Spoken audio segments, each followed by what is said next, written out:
buenas tardes. Estamos, como decimos siempre, aquí reunidos en el Centro de Estudios de Hermenéutica. Hoy estamos, como se decía antiguamente, de fiesta porque estamos celebrando la presentación de un libro cuyo autor es Maxi Kladakis, Maximiliano Kladakis, y que nos produce una alegría enorme que el libro se haya publicado y que podamos hacer esta presentación, porque fue un gran trabajo de Maxi durante añares. Después ya Graciela Ralón y Cristina López van a conversar, les van a contar en detalle de qué se trata. Y desde el Centro de Estudios de Hermenéutica tuvimos, podemos decir casi hace media década, que estábamos insistiendo y trabajando en la publicación de este libro, y cuando llegó a ser libro, la verdad que por un momento creímos que era como un sueño que estábamos teniendo, pero no, el libro es un libro y es un libro maravilloso. Entonces queremos agradecerte, Maxi, esta presentación, agradecerte este libro, que sabemos cuánto anida de vos en esta obra, que es tu primera, digamos, producción así tan completa, y agradecerle a Cristina y a Graciela, que sin ellas todo este trabajo tampoco podría estar hoy eh, siendo un momento de encuentro. Así que es un agradecimiento sincero, y creemos que son encuentros que sintetizan tantos años de trabajo y tantas conversaciones mantenidas y tantos momentos de quizá decir, ay, ¿será que podemos llegar a hacerlo? Y bueno, la alegría realmente sincera de decir sí, seguimos avanzando en ofrecer producciones, libros que llevan a la reflexión filosófica genuina, que es, en el caso de Maxi, extremo, el grado de carácter de genuino de su trabajo. Así que gracias, Maxi, gracias, Cristina y Graciela, y ya les paso la palabra para que nos conviden en este momento tan especial.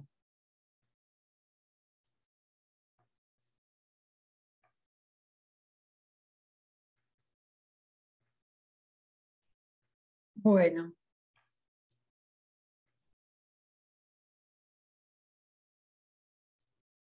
¿Empezamos, Laura? ¿Te parece? Sí. Bueno, buenas tardes a todos y a todas. Empiezo agradeciendo a Maximiliano Kladakis y al Centro de Estudios de Hermenéutica esta invitación a participar de la presentación de un libro que, les anticipo a todos, reúne todas las condiciones de un texto de estudio. Es claro sin ser simplificador. Es conciso sin eludir las complejidades de los asuntos tratados. Está bien fundamentado en una bibliografía pertinente y relevante. Dicho esto, les cuento que para mí presentar un libro comporta siempre el gran desafío de desentrañar las inquietudes, en este caso filosóficas, que su autor puso en juego, puesto que, aunque nos demos cuenta tarde, mucho más tarde, son nuestros propios interrogantes los que determinan nuestra predilección por ciertos pensadores, a cuyo estudio le dedicamos gran parte de nuestra vida. ¿Cómo explicar de otra manera la dedicación que ponemos en hacer inteligibles sus planteos, en explicitar sus supuestos, en aclarar sus complejidades? Tamaña vocación solo puede justificarse en virtud del interés por encontrar alguna respuesta, alguna orientación o simplemente una pista para lidiar con nuestras inquietudes. Utilizo el concepto de inquietudes porque, a diferencia de otros términos como cuestiones o preguntas que parecen referir más que nada a un abordaje objetivo de un asunto, de un problema, el término inquietudes designa el compromiso y la conmoción personal que nos ligan íntimamente con nuestras indagaciones. En su libro, Maximiliano Kladakis, primer egresado de la carrera de filosofía, primer becario CONICET de la carrera, primer doctor en filosofía, primer ingresante a la carrera de investigador científico del CONICET. Y me parece que vale la pena puntualizar estos datos del currículum de Maximiliano, porque más allá de la relevancia personal, son una referencia ineludible de la historia y de los méritos de la carrera de filosofía en la Universidad de San Martín. En ese sentido, hoy es un día, como decía Laura, de celebración para Maximiliano, para el Centro de Estudios Hermenéuticos y para la carrera de filosofía, que, digamos, ante los logros, en este caso los de Maximiliano, puede sentirse realmente orgullosa. En todo caso, de las múltiples inquietudes que pone en juego Kladakis en Sartre y Merleau-Ponty, la conciencia, el otro, la historia, en mi presentación me voy a ocupar de aquellas que conciernen a la concepción ontológica de Sartre, porque me parece que de ellas se siguen complejas consecuencias que nuestro autor ha sabido entrever. No obstante, antes de entrar en tema, cabe destacar que lejos de centrarse en una exposición de los planteos de cada uno de estos pensadores, Sartre y Merleau-Ponty, desconociendo sus posicionamientos respecto del legado de la modernidad y obviando el contexto de formulación de sus respectivos pensamientos, desde los primeros capítulos de su texto, Kladakis reconstruye el marco histórico-filosófico en los que ambos se desenvolvieron. Así, partiendo de la puntualización de los hallazgos e insuficiencias del cogito cartesiano y la universalidad trascendental del sujeto kantiano, pasando por la recepción en clave antropológica de Hegel, la reivindicación de Marx, la crítica al dogmatismo soviético, hasta llegar a la incidencia de los conceptos centrales de la fenomenología husserliana, nuestro autor pasa revista a las principales influencias de sus pensadores de referencia, especificando tanto los aportes que recibieron como las insuficiencias que motivaron su posterior filosofía. Precisamente, críticos de la hegemonía de la interpretación de la relación sujeto-objeto bajo el paradigma del conocimiento, interpretación en la que se insertan el cogito cartesiano y el sujeto trascendental kantiano, tanto Sartre como Merleau-Ponty, actualiza Maximiliano, adhiriendo a los postulados fenomenológicos, sostuvieron la tesis de la existencia de una dimensión previa a la del conocimiento y la universalidad. En el caso de Sartre, el despliegue de esta tesis de una existencia, de la existencia de una dimensión previa al conocimiento y a la universalidad, el despliegue de esa tesis depende de una radicalización de la noción de intencionalidad husserliana. Esta radicalización contribuye a profundizar los alcances de la correlación fenomenológica de manera de habilitar la comprensión de la conciencia en su total translucidez como un ser para sí, y al objeto en su objetividad como un ser en sí.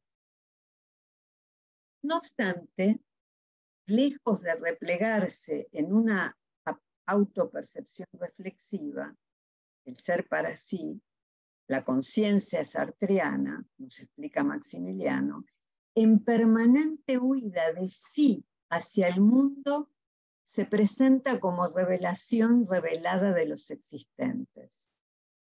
Revelación que solo puede efectuar a condición de abstenerse de consolidarse en cualquier tipo de sustancia. Más aún, solo en la medida en que es un vacío total, la conciencia puede dar cuenta plenamente de la pura positividad del ser en sí, es decir, del objeto. Así las cosas, tal como expone Maximiliano, como trascendencia de sí mismo hacia los demás existentes, el ser para sí se encuentra desprovisto de todo ser. Palabras del propio Sartre. El ser para sí es el que no es y no es el que es. Fin de la cita. Con todo, esta revelación revelada no acontece en una dimensión metafísica o nociológica, sino en el ámbito de la experiencia concreta, en donde el hombre se encuentra con el mundo. Ahora bien, dicho esto, ¿qué aportan estos planteos de Sartre a la tramitación de esas inquietudes ontológicas a las que me refería en el inicio?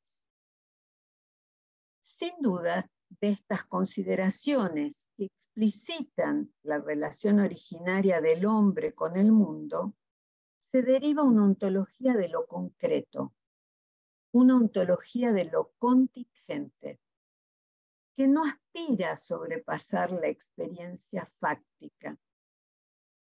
De tal manera se ancla la ontología sartreana en la facticidad que de ella se sigue en contrapunto absoluto con el sujeto universal moderno, producto del pensamiento analítico burgués, una concepción de hombre situado.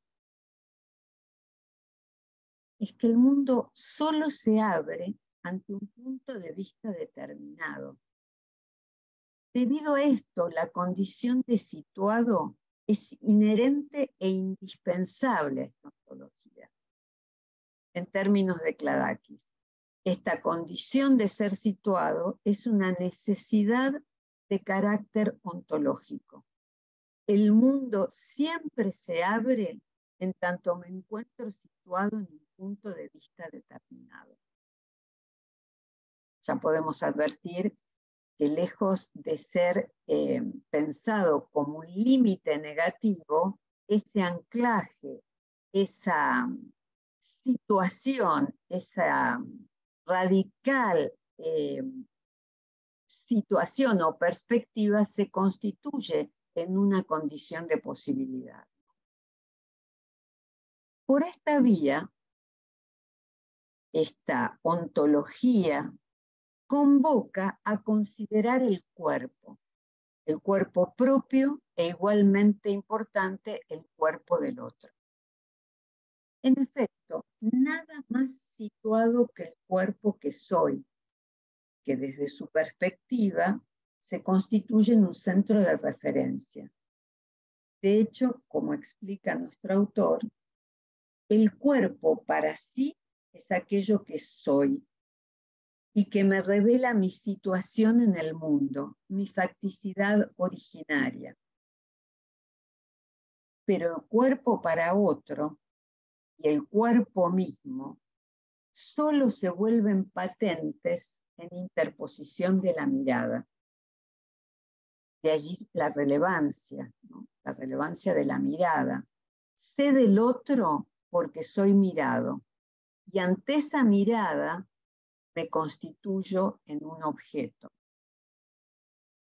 Y es en este punto donde esta ontología liberadora del peso metafísico de una concepción sustancial y necesaria del ser, desemboca en una comprensión del otro de controversiales consecuencias ético-políticas.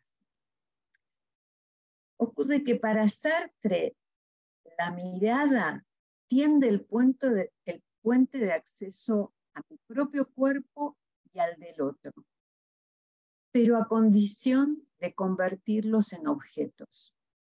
Como precisa Kladakis, lo cito, el conocimiento del cuerpo es posible a partir de la objetividad que adquiere el cuerpo del otro cuando lo miro. Fin de la cita. Y en correspondencia, el cuerpo propio se hace consistente cuando es mirado por el otro. Entre las consecuencias de esta objetivación del cuerpo propio se cuenta la enajenación, por la cual, según precisa Maximiliano, no vivo mi cuerpo a partir de cómo éste es para mí, sino de cómo es para el otro. Esta enajenación que afecta al cuerpo propio y también al mundo produce un malestar continuo. Ocurre que al mismo tiempo que soy responsable de mi ser para otro, no tengo control sobre él. Y de esta dificultad puede incluso derivarse hasta la fuerza consistente en actuar, no siguiendo mis propias determinaciones, sino conforme a cómo me ven los otros. No se trata de una dificultad de carácter psicológico, resoluble a través de algún tipo de abordaje, de terapia.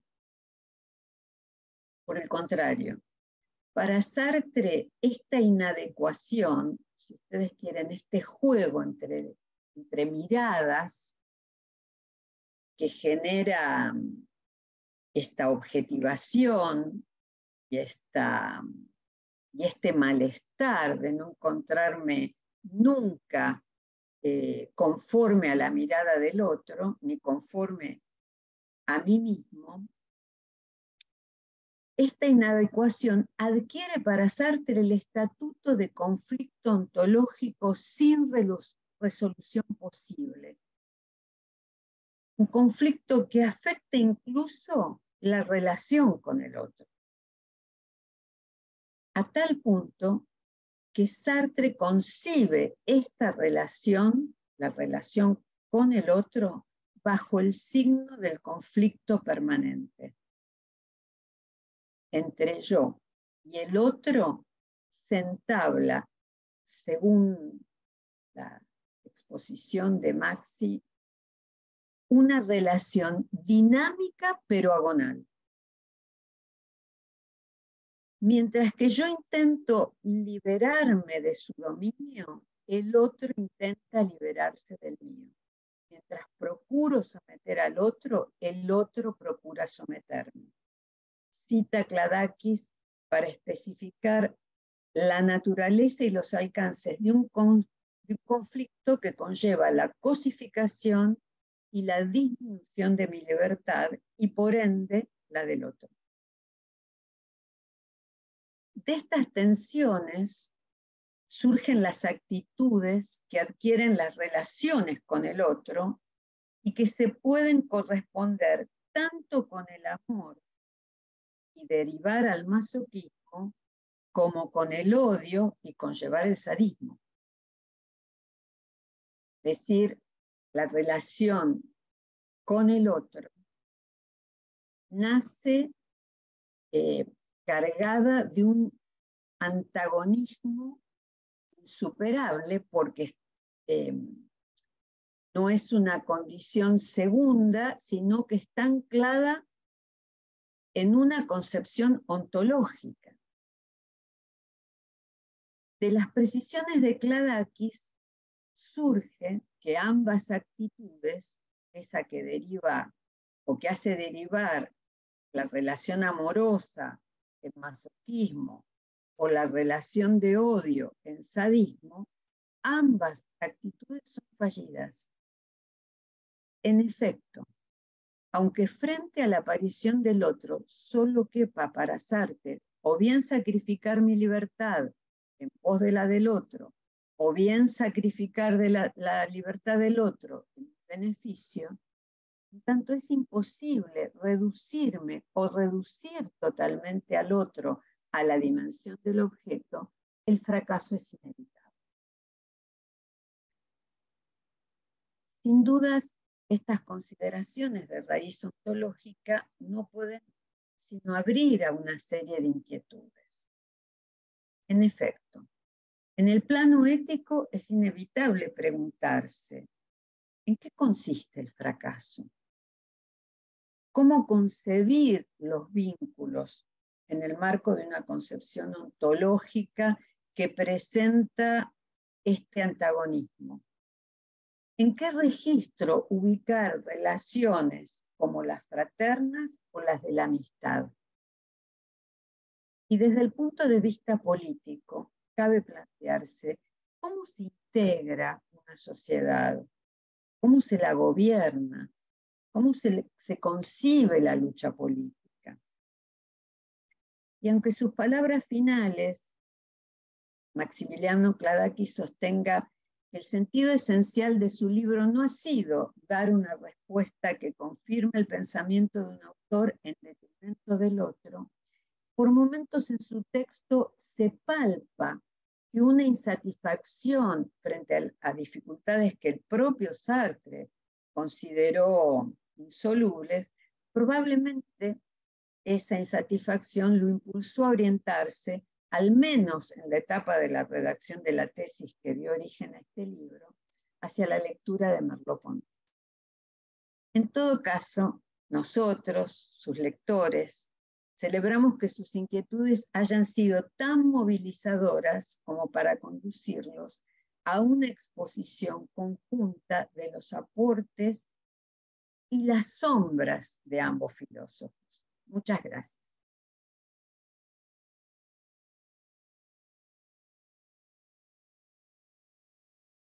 Muchas gracias, Cristina. Te pasamos la palabra, Graciela. Bueno, perfecto.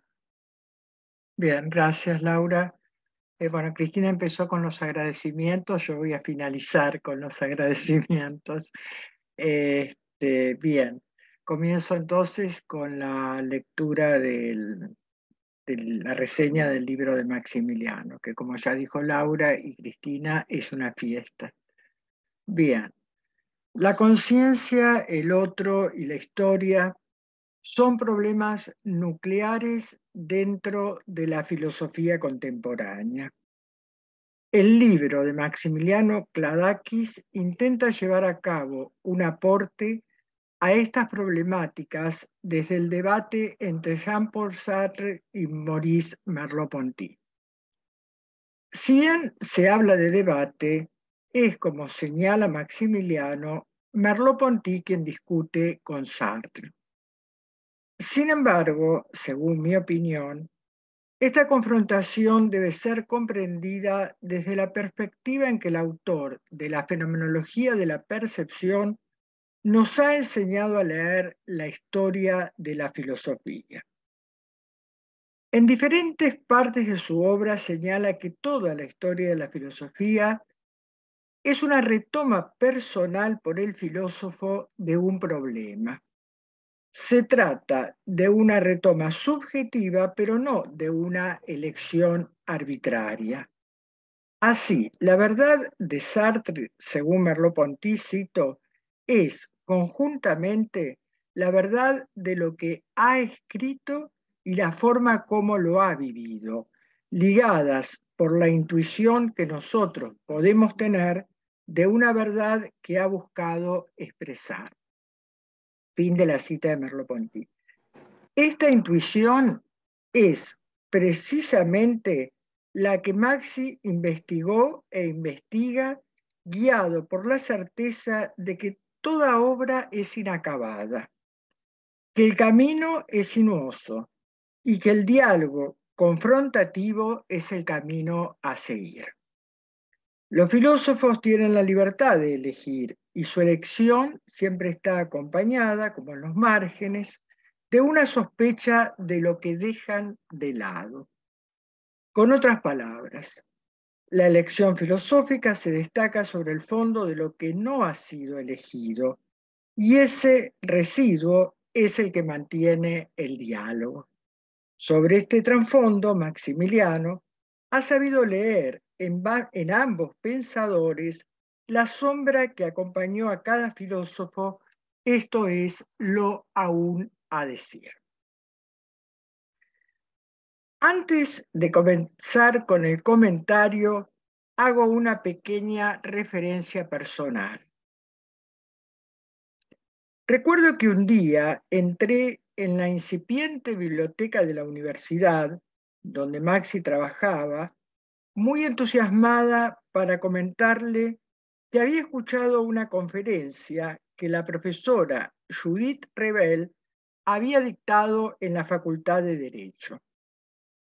La profesora Rebel, motivada en ese momento por la publicación de una correspondencia entre Merleau-Ponty y Sartre, tomaba posición por Merleau-Ponty, ya que Sartre, al hilo de la coyuntura política, no compartía los proyectos del autor de la fenomenología de la percepción después que éste abandonara la revista Los Tiempos Modernos. Frente a la disyuntiva de saber si la diferencia entre ambos autores era política o filosófica, le comenté a Maximiliano la posición de Renaud Barbará, quien argumenta que ante todo se trata de una diferencia filosófica que pasa fundamentalmente por el modo de comprender la dialéctica. Unos días después, Maxi me anuncia que haría su tesis de licenciatura, que defiende en la facultad en el año 2009 y en la cual ya tenía una clara resolución respecto de los dos autores. Brevemente señalo que en su tesis de licenciatura, titulada La relación Merleau-Ponty-Sartre, una diferencia política o filosófica, llega a la conclusión de que, al tratarse de dos pensadores caracterizados por su compromiso político, las diferencias filosóficas tendrán como correlato diferencias políticas y viceversa. Cito a continuación a Kladakis ya en su tesis de licenciatura. La razón de esto es que la divergencia se da en una convergencia. Tanto para Sartre como para Merleau-Ponty, la existencia es siempre una existencia comprometida.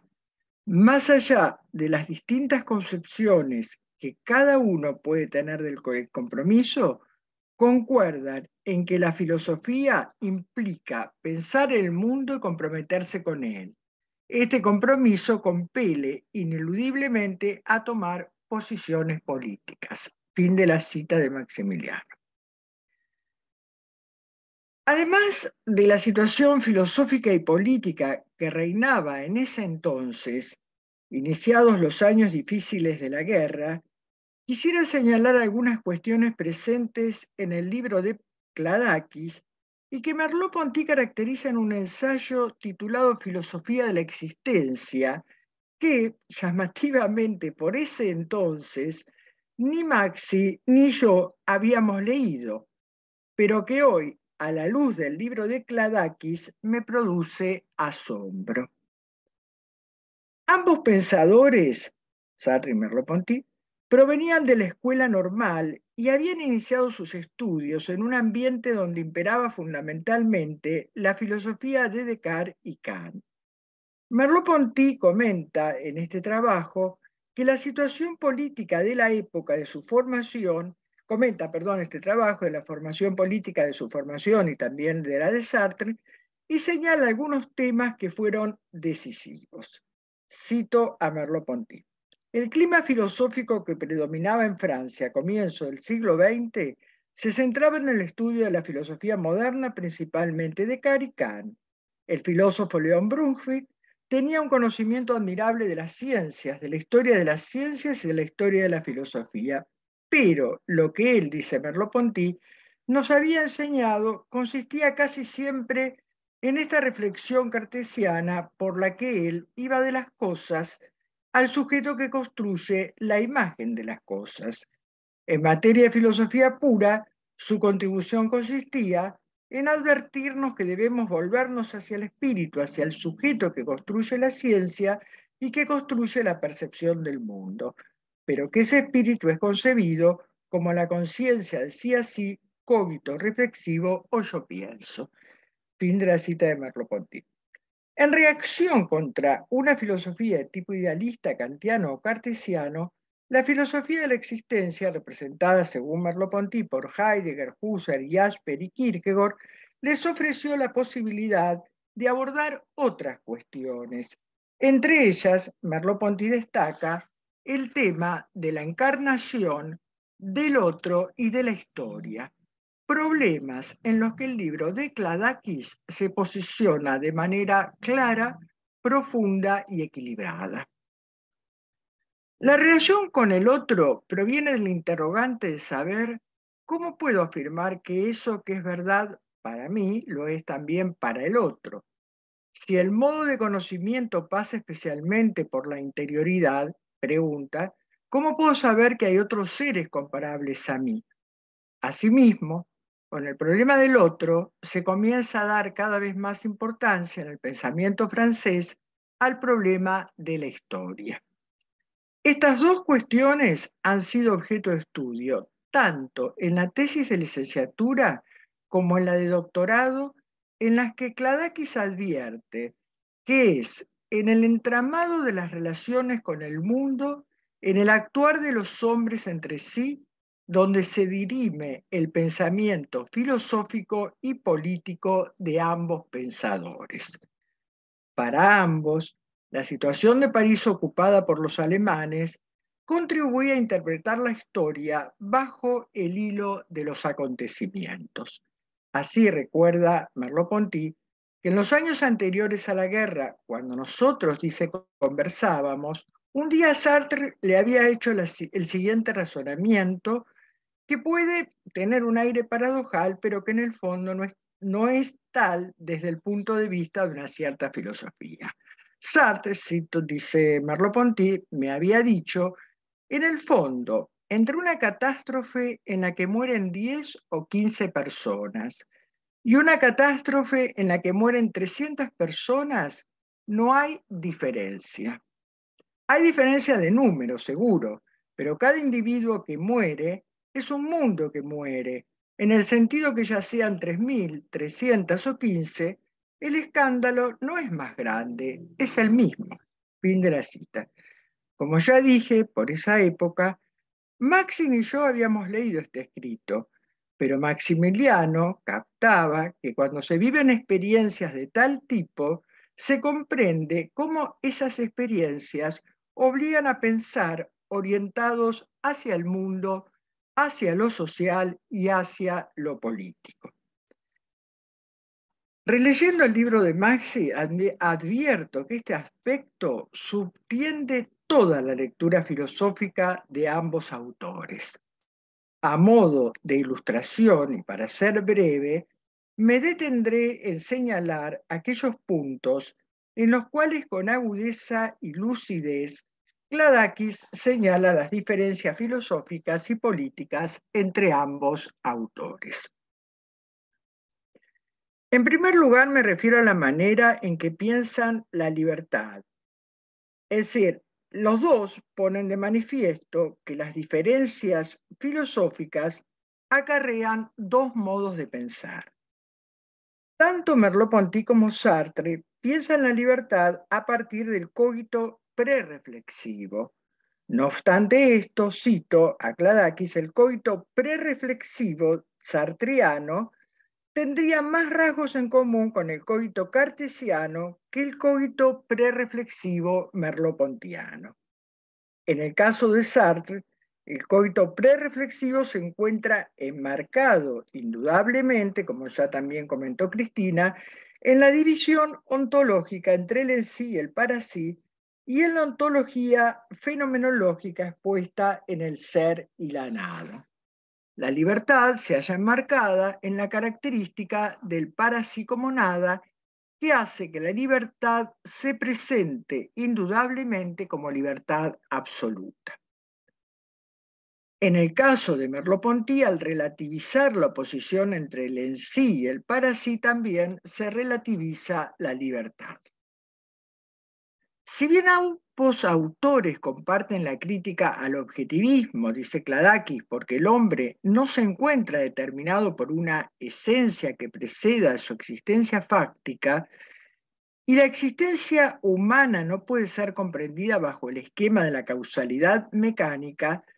Sin embargo, según Merleau-Ponty, cito, al sostener la idea, esto estoy desglosando del libro de Kladakis, ¿no? Ya, al sostener la idea de una libertad absoluta, Sartre incurre en una actitud extrema, la del intelectualismo. El acto libre es un acto absolutamente gratuito. La cita, que implica una temporalidad del instante cercana a la autopercepción cartesiana del cogito, ya que la historia se desvanece en el ahora, en cada instante me elijo desde cero, lo que implica una separación radical entre la temporalidad del cogito y la temporalidad del mundo. Frente a esta manera de comprender la libertad, Merleau-Ponty señala una dimensión de pasividad constitutiva de la conciencia.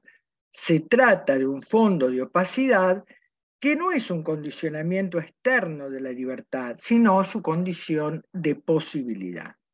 En términos de Kladakis, la libertad no es comprendida aquí como una creación ex nihilo de una nada que se autodetermina de manera gratuita. Por el contrario, Merleau-Ponty concibe la libertad como inserta en una historia, con un pasado y con un futuro a los que hace referencia. Creo que el siguiente texto de Merleau-Ponty, que voy a leer a continuación, ilustra con claridad las diferencias respecto a la manera de comprender este fondo de opacidad y su relación con la libertad. Cito a Kladakis. No, perdón, en este caso cito a Merleau-Ponty, que me va a permitir hacer un comentario más sobre lo que estoy diciendo, y que tiene que ver justamente con este fondo de opacidad y con la manera en que para Merleau-Ponty fundamentalmente la historia implica un sentido dado y a partir de ella es que puedo elegirme. Sobre todo acá en lo que va a señalar es la idea de sedimentación. Cito a Merleau-Ponty. Sartre es el mismo filósofo que al analizar el acto de lectura no veía nada entre el enigma, el libro en su existencia física y el sentido que la conciencia del lector pone. El entre dos, es decir, el libro tomado según la significación que se le da actualmente, los cambios que esta lectura sufre con el tiempo y la manera en que esas capas de sentido se acumulan o se desplazan una a otra o aún se complementan, en una palabra, la metamorfosis del libro y de la historia y de su sentido y mi lectura colocada en esa historia, comprendida e insertada en una verdad provisoria de ese libro. Nada de todo esto, dice Merleau-Ponty, impide que la forma canónica del sentido sea lo que yo haga surgir al leer, y que mi lectura, formalmente considerada, sea la medida de cualquier otra. Fin de la cita. A partir de este texto, se desprende que si bien para ambos la libertad es libertad situada, la idea de situación, como señala Kladakis, es diferente. Para Merleau-Ponty hay sentidos ya dados. El sentido no es una creación de mi conciencia surgida de la nada. El mundo tiene un sentido, el cual es constituido de manera histórica e intersubjetiva, de manera tanto personal como impersonal. En síntesis, el individuo surge en un mundo histórico y ese mundo posee un sentido ya dado. Esta primera cuestión me permite pasar a realizar una diferencia señalada por Kladakis y que es central porque marca dos estilos filosóficos. Leo a Kladakis. Mientras Merleau-Ponty propone un movimiento arqueológico regresivo que tiende a la búsqueda de una dimensión originaria en la que los polos antagónicos emergen como caras reversibles de un mismo fenómeno, Sartre no sobrepasa ni lo intenta el terreno de la experiencia fáctica, ni en el movimiento teleológico, ni en un movimiento arqueológico. Si un objetivo, dice Kladakis, es más válido o legítimo que el otro, es algo que deberá decidir el lector. En todo caso, lo realmente importante es que estas divergencias abren la posibilidad de pensar una serie de cuestiones que son notables dentro del pensamiento contemporáneo. Bien, dos cuestiones se destacan en este párrafo. La primera, referida a la lectura de Husserl. Si bien es cierto que al regreso de Berlín, Sartre comenta sus lecturas de Husserl y la trascendencia del ego, que fue escrita principalmente bajo la égida de la lectura de los textos husserlianos, sin embargo, el autor del Ser y la Nada no llega a conocer los manuscritos de la fenomenología genética. Y este es un punto central en la interpretación de la fenomenología, en la medida en que el carácter histórico del ego lleva, por un lado, a la reinterpretación de la correlación en términos de sujeto de habitualidades y tipos empíricos, y, por el otro, al retroceder hacia la génesis pasiva, desde donde se interpreta la emergencia de una capa preteórica. La fenomenología genética, que cala muy hondo en el pensamiento merleau-pontiano, lo lleva a partir de los años 50 a elaborar una arqueología que alcanza su mayor expresión en la noción de carne. En el capítulo titulado El mundo natural y el mundo cultural, Kladakis lo expresa claramente, cito: si para Sartre lo propio de la fenomenología era la intencionalidad, que también lo es obviamente para Merleau-Ponty, pero en Merleau-Ponty hay un mayor interés en el movimiento regresivo hacia las capas más originarias de la existencia. En el caso de la fenomenología de la percepción, nos encontramos con una obra que bien puede ser comprendida como existencial, pero que parte de la exposición de la existencia humana y se va abriendo hacia capas más profundas, en donde el mundo natural se presenta como una especie de arjé. Y a continuación nos dice Kladakis: hay una diferencia de objetivos entre estos dos filósofos, que son el nódulo principal de sus divergencias. Mientras Merleau-Ponty propone un movimiento arqueológico regresivo que tiende a la búsqueda de una dimensión originaria en la que los polos antagónicos emergen como caras reversibles de un mismo fenómeno, Sartre no sobrepasa ni lo intenta el terreno de la experiencia fáctica, ni en el movimiento teleológico, ni en el movimiento arqueológico. Este regreso hacia lo originario nos pone en presencia de la noción de carne que Merleau-Ponty comprende como suelo y elemento, y que Kladakis marca el acercamiento hacia el pensamiento presocrático. La carne, dice Kladakis, no se halla más allá de la existencia fáctica. No es un metatá, sino que se encuentra más acá.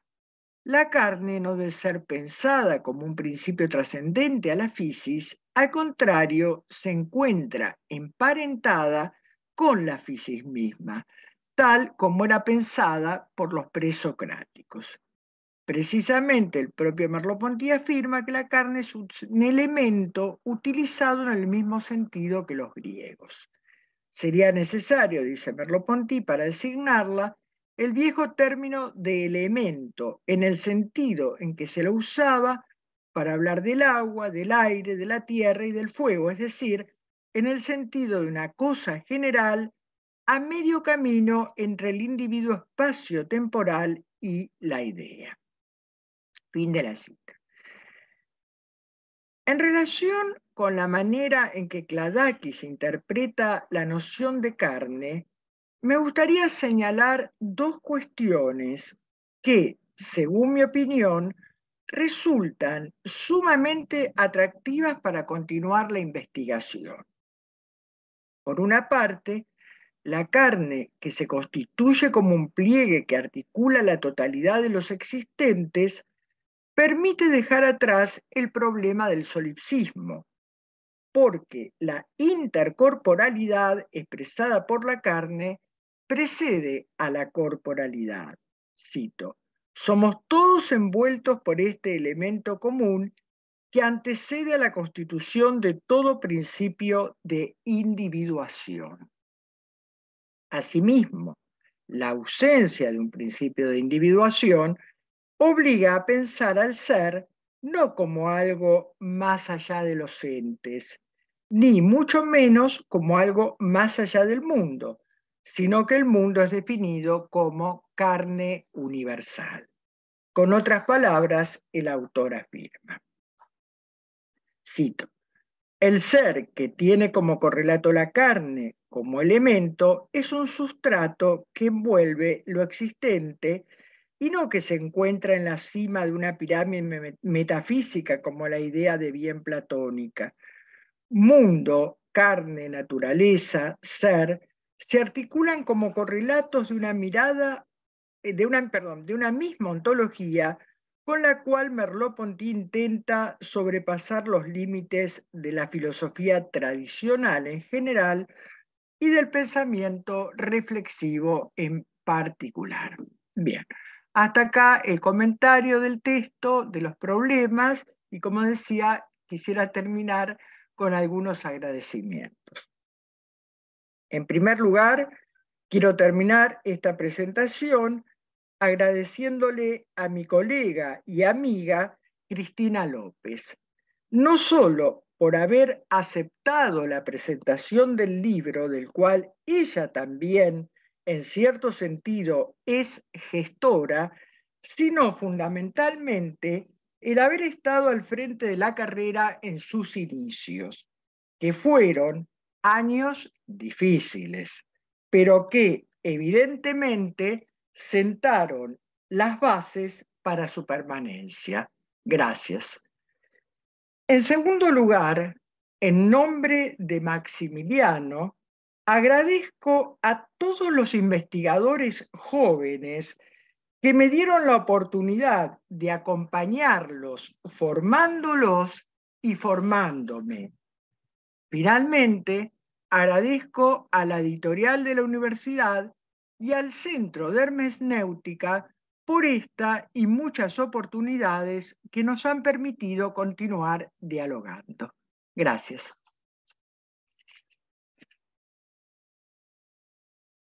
Muchas gracias, Graciela. Otra vez muchas gracias, Cristina.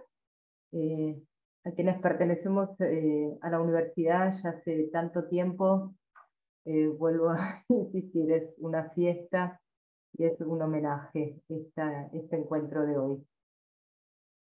Gracias, Maxi. Si querés agregar algo, como ustedes dispongan, como prefieran. Yo lo único que agregaría, porque no sé si tiene mucho sentido hablar sobre uno mismo y sobre aquello que escribió, sino que, o sea, no sé, por ahí tenga sentido, pero a mí me dé un poco de, no sé, timidez. Sí quiero, tanto Cristina como Graciela hablaron de hicieron agradecimientos, y bueno, quiero agradecer por un lado al Centro de Hermenéutica, por otro lado a Cristina por aceptar la presentación, ser parte de esta presentación, a la profesora Graciela Galón por ser también parte de esta presentación y por haber acompañado todo un camino y seguir acompañando un camino de formación, de pensamiento, de estudio, donde uno va aprendiendo siempre. Y agradecer también a a la educación pública. Todo esto no podría haber sido posible sin la educación pública en todos sus niveles, sobre todo en la educación pública a nivel superior, sobre todo teniendo en cuenta momentos en los que vivimos en que es puesta en cuestión la universidad pública en general, pero también la universidad pública cuando se extiende a esos ámbitos donde no estaban antes, ¿no? Estamos hablando de una universidad de primer nivel que está en San Martín. Yo vivía cuando comencé a estudiar en Loma Hermosa, partido de San Martín. Digo, tener una carrera de filosofía a 20 minutos de colectivo era impensable. Hoy algunos dicen que sobran universidades. Creo que nunca pueden faltar, nunca pueden sobrar universidades. Si algo nunca puede sobrar nunca son las universidades. Y bueno, también agradecer a Cristina, a la profesora Cristina López, a la profesora Graciela Ralón, a Carlos Ruta, a todos aquellos, porque agradecer a la universidad, a la educación pública, a la universidad pública, a las universidades del conurbano tan vituperadas, puede ser un poco abstracto, pero ahora, hablar de Cristina López, de Graciela Ralón y de todos aquellos que se comprometieron e hicieron una apuesta sobre algo que a mí mismo, cuando me enteré de la formación de la carrera de filosofía en la Universidad de San Martín, y estoy hablando del año 2001, me parecía imposible. Era algo como, alguien habrá escuchado mal. Hacer esa apuesta, hacer ese compromiso efectivo, hacer una carrera que reciba, acoja, sea hospitalaria. Eso me parece. Yo no creo mucho en los méritos ni en los esfuerzos individuales. Sí creo en los derechos reconocidos durante muchos años. Y estoy hablando de Cristina, la profesora Cristina López la conocí en febrero del 2002, en una charla donde se habló acerca de la carrera, una charla previa al curso de ingreso. Después, estamos hablando de 21 años atrás. Febrero del 2002, teníamos a 2 meses del diciembre del 2001, ¿no? Un desastre, consecuencia de muchos años de neoliberalismo, y tener una apuesta de esa forma acá digo, en San Martín, algo increíble, y bueno, a la profesora Graciela Ralón, que la conozco desde hace 20 años cuando cursé Filosofía de la Cultura. A las dos les agradezco el compromiso que siempre tuvieron con la educación pública, con sus estudiantes en estas universidades que para muchos quizás, como dije antes, sobran, no deberían existir, y poner todo en eso, y por el compromiso que tuvieron conmigo. Eso simplemente quiero agradecerlo, y como también agradecer, se dije, al Centro de Hermenéutica, a la editorial, a la carrera de filosofía y a la Universidad Nacional de San Martín en líneas generales. Mis palabras. Creo estoy absolutamente seguro que este libro no podría haber sido posible sin todo esto.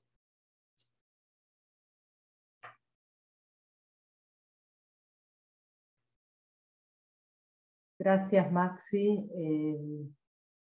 Una vez más tu claridad y tu, como decía al principio, este carácter tan genuino de todo lo que decís, que por tan claro y tan sincero, emociona bastante. Perdón, Laura,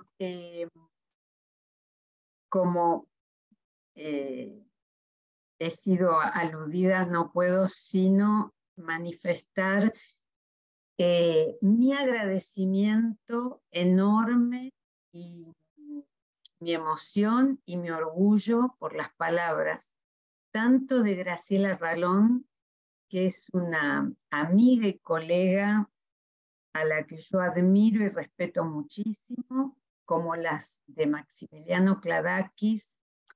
Yo creo que la carrera de filosofía en El Salvador la hemos puesto en marcha todos, la hemos sostenido todos, me refiero a Graciela, que ha estado desde el principio, Jorge Fernández, Silvia Di Sanza, Carlos Ruta, obviamente, que ha sido el mentor, el impulsor de la carrera de filosofía y de la carrera de muchos de nosotros dentro de ella, pero también nuestros estudiantes. Si algo ha contribuido a sostener y a alentar y a llevar a la carrera más allá tal vez de las metas que nosotros mismos nos habíamos propuesto, han sido estudiantes como Maximiliano. Para mí, Maximiliano es realmente un orgullo.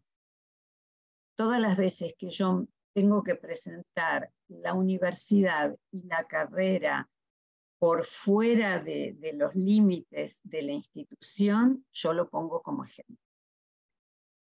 ejemplo de compromiso, como ejemplo de vocación, como ejemplo de integridad personal y profesional. Y como pongo también como ejemplo a colegas y amigos como Graciela, como Jorge, como Silvia, como vos misma, de los que estoy sumamente orgullosa. Muchas gracias. Bueno, muchas gracias, Cristina, nuevamente, porque como dije, esto no hubiera sido posible, es decir, sin tu esfuerzo, que fue mucho y difícil, porque fueron tiempos difíciles, a tal punto que la carrera hubo años en que estaba a punto de desaparecer. Como dijo Cristina, también hay un agradecimiento a nuestros estudiantes que nos acompañaron, que confiaron, como Maximiliano y como muchos otros, y que realmente hoy uno se siente orgullosa y quiere más todavía, ¿no?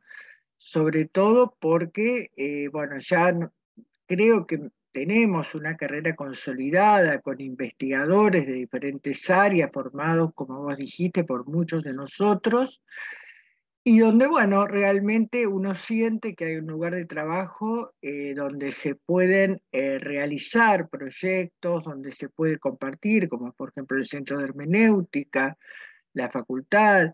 Es decir, bueno, yo realmente me siento también muy orgullosa y como dijo, bueno, como ya de entrada se anunció, es una fiesta y esperamos que haya muchas fiestas de este tipo.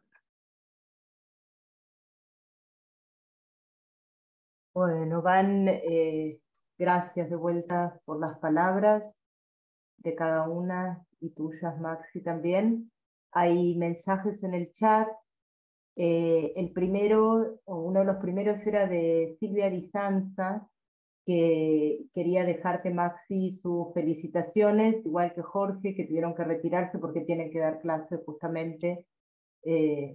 Las celebraciones no nos, digamos, impiden seguir con el trabajo cotidiano. Nosotros pudimos hacer eso porque estamos en el trabajo aquí también.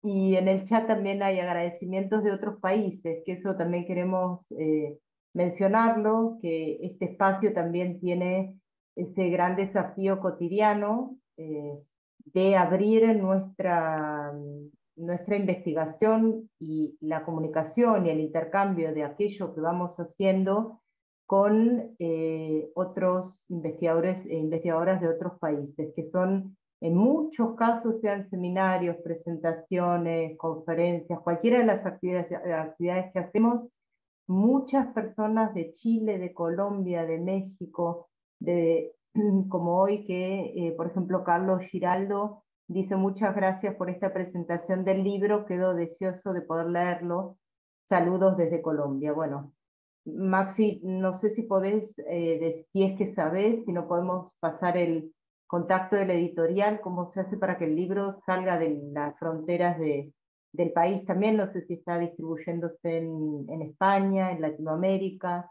Eso, bueno, o se puede averiguar, ¿no? Eso sería también Tendría que averiguar porque no sé. No. Claro. Carlos, podés, si querés, escribirnos un correo al Centro de Hermenéutica, así reenviamos la consulta a UNSAMEDITA, y bueno, y la obra de Maxi, el libro empieza a circular también en ámbitos de otros países, ¿no? Latinoamericanos, en España supongo que deben estar distribuyéndolo. Astrid y Roxana dice, grande Maxi, siempre universidad pública de acceso para todos, todas y todos.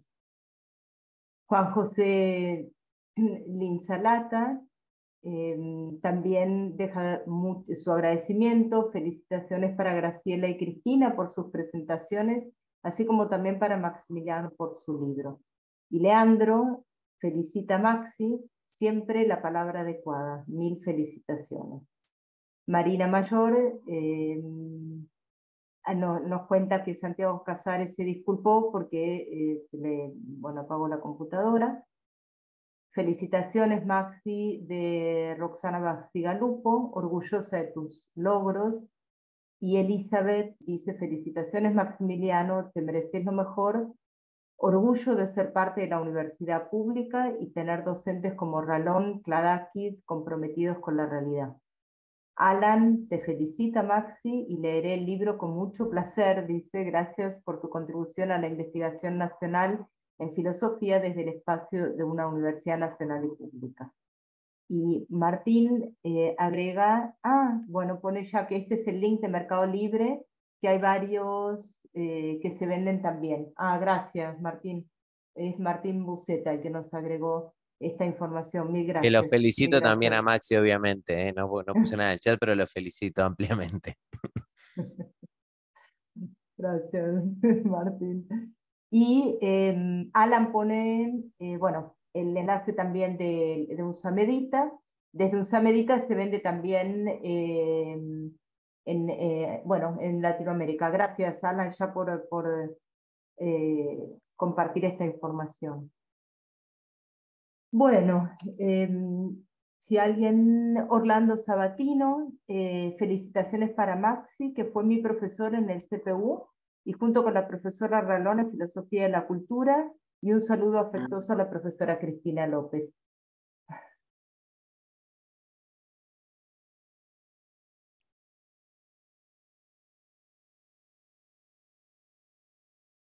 Si alguien quiere agregar algo, puede abrir su micrófono, preguntar algo o comentar algo, desde ya que Jorge Lucero lo felicita también a Maxi por este gran trabajo.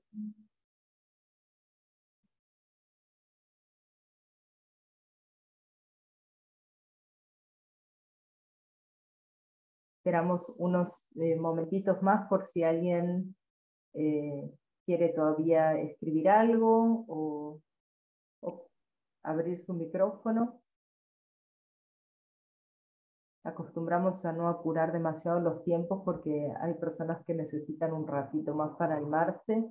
No queremos que después se queden con la impresión de, ay, qué lástima, hubiese querido decir esto o esto otro.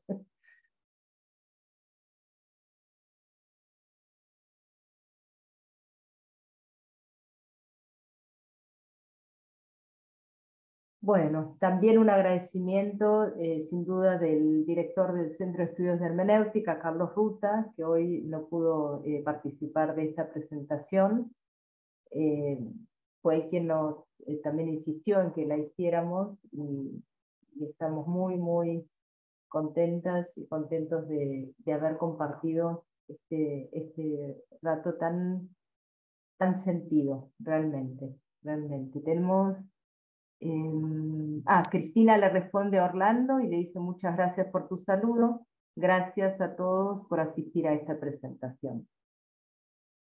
Muchísimas gracias realmente y una vez más también queremos insistir en que este Centro de Estudios de Hermenéutica en la Universidad de San Martín es un lugar de diálogo, de reflexión, que está siempre en movimiento, tomando, como decimos a veces las palabras de Novalis, podríamos decir que allí donde hay justamente movimiento es donde se manifiesta el pensamiento y la reflexión que va de, en algunos casos, de antagónicos, en otros casos de aquello que se asimila. Y les agradecemos a todas y a todos los que están también agradeciendo. Leo lo que dice Jacqueline, que dice felicitaciones a Maxi por su trabajo de investigación y por supuesto al Centro de Hermenéutica y las personas que lo conforman por abrir espacios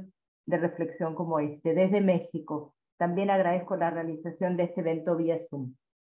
Gracias, Jacqueline. Y aprovechamos también para contarles que de a poco vamos a ir abriendo la modalidad bimodal, en el sentido de que algunas presentaciones las haremos desde la sala de estudios de hermenéutica, pero siempre con la participación de quienes están en otro lado a través de Zoom. Ya lo hicimos con alguna presentación de Jorge Fernández, y también invitarlas a todos a que compartan con quien quieran en forma libre y gratuita, como es digno de la universidad pública, cualquiera de las presentaciones que encuentren en nuestra página, en el canal de YouTube. Alan también agradece la presentación, un gran libro, esperando por leer el libro, Maxi, gran alegría de escuchar tu compromiso con la educación. Saludos.